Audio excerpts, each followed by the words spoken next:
Hello friends, मैं doctor Daisy Singh आज आपको फेशियल पैरालिसिस की एक्सरसाइज बताऊंगी। फेशियल पैरालिसिस वैसे तो सिर्फ फेशियल पैरालिसिस भी हो सकता है, जिसको फेशियल पाल्सी या बेल्स पाल्सी के नाम से जानते हैं। ये भी केवल फेशियल पाल्सी या बेल्स पाल्सी भी हो सकती है। और पैरालिसिस के केस में भी फेशियल मसल्स इन्वॉल्व होता है कई बार, जिसमें कि हेमिप्लीजिया के केस में भी ये चीज़ हमें फेस पे देखने के लिए मिलती है। तो मैं जो आज बताऊंगी वो आपको फेशियल पैरालिसिस में क्या एक्सरसाइज कराते हैं उसके ऊपर बात करूंगी। फेशियल मसल्स जो होती हैं, मोटर पॉइंट जो फेशियल मसल का होता है, हम उसको एक्टिवेट करते हैं थ्रू एक्सरसाइज और उस पर टेंस अप्लाई करते हैं, जिससे कि हमारा ट्रांसकुटेनियस नर्व स्टिमुलेट होता है और मसल्स की ब्लड सप्लाई बढ़ने की वजह से मसल्स की स्ट्रेंथ बढ़ती है और पेशेंट का जो फेशियल एक्सप्रेशन होता है या सॉलो करने में जो प्रॉब्लम आती है फेशियल पैरालिसिस की वजह से, तो वो प्रॉब्लम पेशेंट की सॉल्व हो जाती है। तो आज मैं आपको फेशियल पैरालिसिस पे किस तरह से एक्सरसाइज कराते हैं, किस तरह की मूवमेंट कराते हैं फेशियल मसल्स की, मैं वो आपको दिखाती हूँ। उसके बारे में आज बात करेंगे।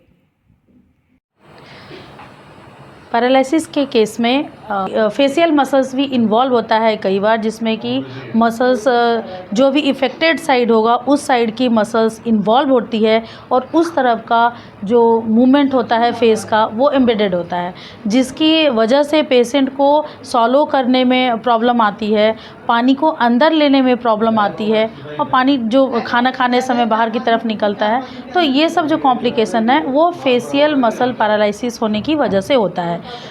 फेशियल पैरालिसिस है या बेल्स पाल्सी है वो अलग सिर्फ फेस पे भी हो सकता है और कई बार ये जो हेमिप्लीजिया के केसेस होते हैं उसमें भी देखने को मिलता है। तो अभी जो मैं एक्सरसाइज करा रही हूँ वो फेशियल पाल्सी के लिए करवा रही हूँ। तो देखते हैं इसमें कैसे क्या मूवमेंट कराते हैं, मैं उस पर बात करती हूँ। फेशियल पाल्सी में फेस पे जो मोटर पॉइंट्स होते हैं वो जी शेप में होते हैं और जी शेप में जो मोटर पॉइंट्स हैं हम अपने मूवमेंट के थ्रू हम उसको एक्टिवेट करने की कोशिश करते हैं। तो स्टार्ट करते हैं फोरहेड से। जी शेप में जो मोटर पॉइंट्स होते हैं वो फोरहेड पे होता है, फिर यहाँ आइज़ के साइड्स में होता है, फिर नीचे जाते हुए चिक्स पे होता है, फिर यहाँ नोज़ पे होता है, एक या लिप्स अपर लिप्स के मिडिल में और फिर लोअर लिप्स के मिडिल में। मतलब ये जी शेप जो ऐसे होता है ये ऐसे जाता है इस तरह से।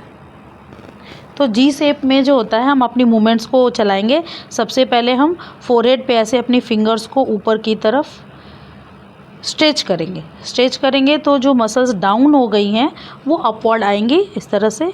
और ये हम with the help of talcum powder जो भी आप यूज़ करते हो उसके साथ कर सकते हैं, ताकि पेशेंट के स्किन को किसी तरह का प्रॉब्लम ना हो और जो फ्रिक्शन है आपके फिंगर का पेशेंट के स्किन पे वो टॉलरेबल हो और इजी हो, आपकी उंगलियां आराम से फिसल सकें, इसलिए हम टेल्कम पाउडर का यूज़ करते हैं। इस तरह से सारी मसल्स को हम ऊपर करते हुए। आपको पेन हो रहा है, फेस में हल्का पेन फील हो रहा है, हल्का हो रहा है। पेशेंट को पेन फील हो रहा है, दैट मीन्स कि उनके मोटर पॉइंट्स पे हमारी जो फिंगर्स चल रही हैं, जो हमारी फिंगर मूव कर रही हैं उस पे उसका इफ़ेक्ट हो रहा है, तभी उनको पेन फील हो रहा है। इस तरह से नीचे से ऊपर की तरफ खींचते हुए, नोज़ मसल्स को भी हम इस तरह से ऊपर की तरफ खींचेंगे, नोज़ मसल्स को भी इस तरह से,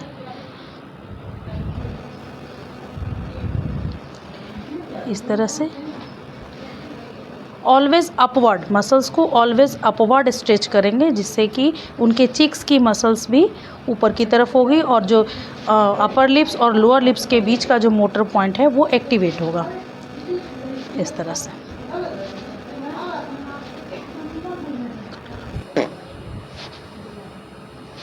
इस तरह से जो अब इनका लेफ़्ट साइड फेस इफ़ेक्टेड है, तो वो जो मसल्स है राइट साइड से हम हमेशा लेफ़्ट की तरफ इस तरफ से लाएंगे, इस तरह से स्ट्रेच करते हुए ये, और अपवर्ड।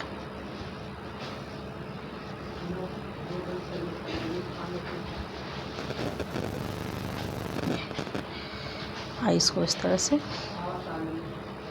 ये धीरे धीरे हम सरकमडक्टरी मसाज भी इस पर करते हुए करेंगे इस तरह से। ये देख सकते हैं ऐसे।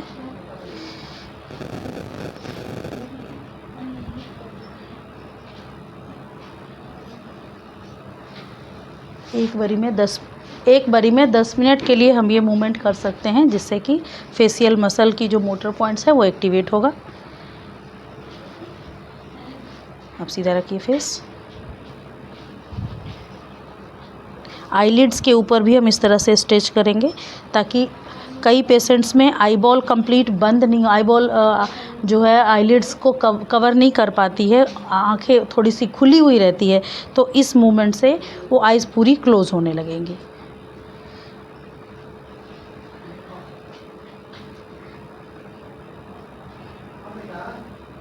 इसमें ईयर के पीछे की मसल्स भी इन्वॉल्व होती है, तो हम ईयर के पीछे की मसल्स को भी कई बार इस तरह से आगे की तरफ स्ट्रेच करते हैं। आप देख सकते हैं यहाँ से ये जो लोअर जॉ का एंड होता है उस पॉइंट को भी हम एक्टिवेट करते हैं, जिससे कि ईयर के बैक साइड का मसल्स और नर्व्स और जॉ के अपर जॉ और लोअर जॉ का जो यहाँ जहाँ पे मिलता है वहाँ की मसल को भी हम इस तरह से एक्टिवेट करते हैं, तो उससे भी जॉ खुलने में और बंद होने में मसल्स को स्ट्रेंथन जब होएगा तो पेशेंट को रिलीफ मिलता है। ठीक है, अब खोलिए, मुँह खोलिए अपना, और हाँ गुड। चलो अब थोड़ा सा और करो।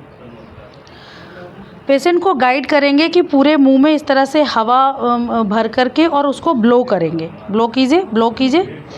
हाँ ठीक है, tightly tightly tightly tightly, yes, then blow.